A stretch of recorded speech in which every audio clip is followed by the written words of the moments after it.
All right, so it's January 7th when you guys are going to be watching this. It's January 6th when I'm recording it, but you guys are going to be watching this on Thursday. Should have watched the video I posted on Tuesday. Let me know if you got questions. Remember, homework's not due where I put in permanent zeros until the test. Okay. I've had a lot of kids ask me about I have the homework due on Monday on Schoology. That's just for the grade book and how it syncs up. I'm not actually going to put in zeros to the test. Okay. Or I might put in zeros, but they won't stay permanent zeros to the test. All right. All right, let's get into it. We got 10.1 day 2. We did simplifying radicals.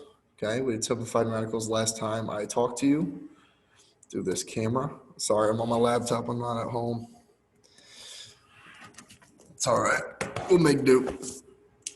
All right, so 10.1 part 2, we're multiplying and dividing radicals, okay? It is very, very easy, very easy. So simplifying a little bit harder. Some of the homework problems were a little bit harder than I wanted them to be. What that does, it just makes you guys think. Homework's completion, give it an effort, okay? Show some work. That's all I need from you guys, okay? I don't want you to just write down answers. I'd rather you struggle through a problem and show me a bunch of eraser marks and pencil marks and not get it right, rather than just look up the answer and it does nothing for you and just get the right answer. I've had multiple students wanting to Zoom. We talk through some problems. That's always available too. I sit here during school hours and I answer emails, Schoology messages, connection issues, Delta Math issues, and I'm here to answer your questions. So please utilize me, okay? All right, so here is some multiplication properties of radicals. All right, so we have the square root of AB. A and B are just variables, could be any numbers, okay? So we can break this apart to the square root of A times the square root of B. Never use this as your multiplication symbol, please. Don't use an X as your multiplication symbol. Don't use this. I'm just using this because it's already on the slide, okay? And we can also combine them. They're two separate parts. Okay, so the square root of A times the square root of B is the square root of AB. You can also break it up. All right, so we have the square root of A times the square root of A. That's going to be the square root of A squared. All right. Now, for example, if I'm giving you square root of 36, okay, we all know that's going to equal 6, right? But what is 36? 36 is just 6 squared.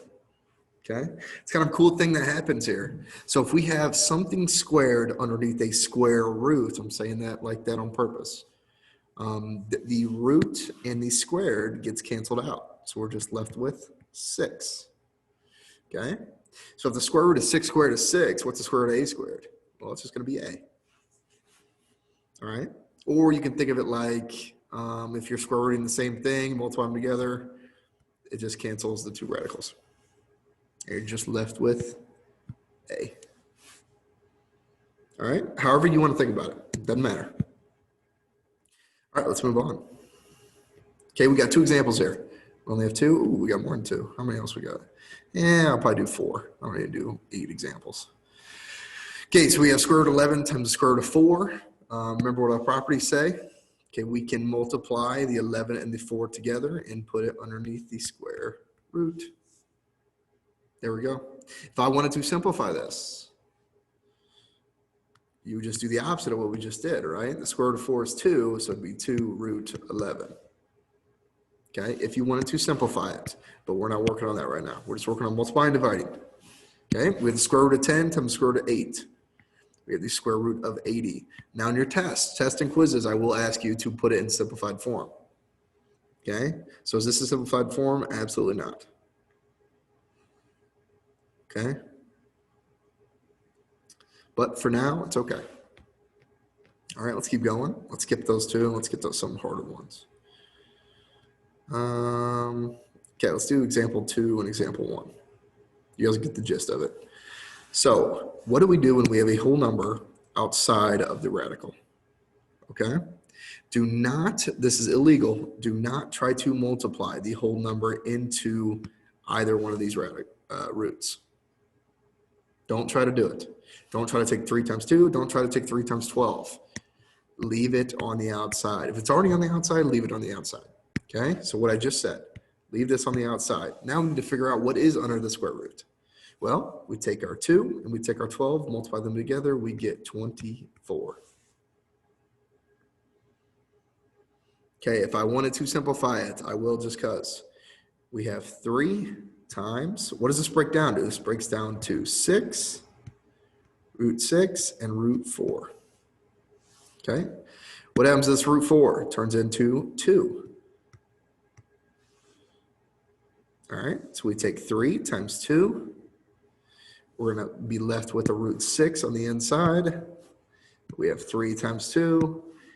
It's going to be 6, root 6. Done. Okay, let's just review. Let's review from Tuesday. All right, example 2. Once again, do not try to do this. Don't take the whole number inside the square root. That's illegal. Throw you in math jail. Okay, leave it on the outside and multiply the roots together. 3 times 12 is going to be what? 36. Okay, what's the square root of 36? We just said, right? 6. So 6 times 6 is, that's a multiplication symbol, a dot. That's correct, 36. Remember, if I'm taking it out of the square root, I have to multiply it by whatever is on the outside already. Okay, that's multiplying. Pretty straightforward. Number one thing you cannot do, don't put whole numbers. Keep whole numbers with whole numbers and roots with roots. Remember that, you'll be just fine. Okay, we're gonna skip these. You just probably need a calculator here and here. Okay, this one you should need a calculator with, but you guys can try them if you want. Okay, division. Division's a little bit different. Okay, division's basically one thing. It's we cannot have a radical in the bottom. We can't have a root in the denominator. Okay, so no roots, radicals in the denominator. Okay, there's a specific process to getting the roots out of the denominator. How do we do that? Well, listen, we have to multiply both the numerator and denominator by that radical. Okay, because look what happens, right? If we want to get rid of the root on the bottom, we multiply by the same thing. What is this really? What is this really right here? What is the same thing over itself? It's always going to be 1. So are we really changing the problem? No, we're not changing it at all. We're multiplying this thing by 1. We're just manipulating it to see how it looks. Okay, we want to get that root out of the bottom. Okay, so now we multiply straight across. So root A times root B is just root AB. Okay, root B times root B, remember what happens. The roots cancel and you're just left with B. Okay, now ask yourself, do you have a radical in the bottom? No, you don't, right? So we're good to go. That's done. That's simplified. Okay, this blank is multiply. I'll abbreviate it, multiply. All right. Okay, do we have examples? We do. Cool. Okay, first things first, we need to break this apart into 2 separate roots or radicals. Break it apart first so you can see it. Okay, we have a root 16 on the bottom. This is the problem. This is the whole point of it. We need to get that out of the bottom.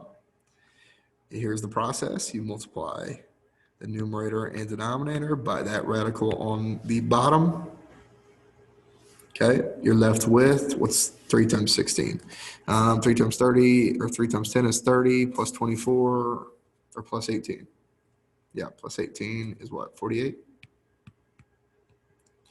Root 48 over 16. Okay, now this is not simplified, but just for today, it's okay. We're just learning the basics. Okay, this is one's a little bit easier, smaller numbers, break it up. All right, get the root out from the bottom. This root 7 is a problem. Multiply the numerator and denominator by the same thing.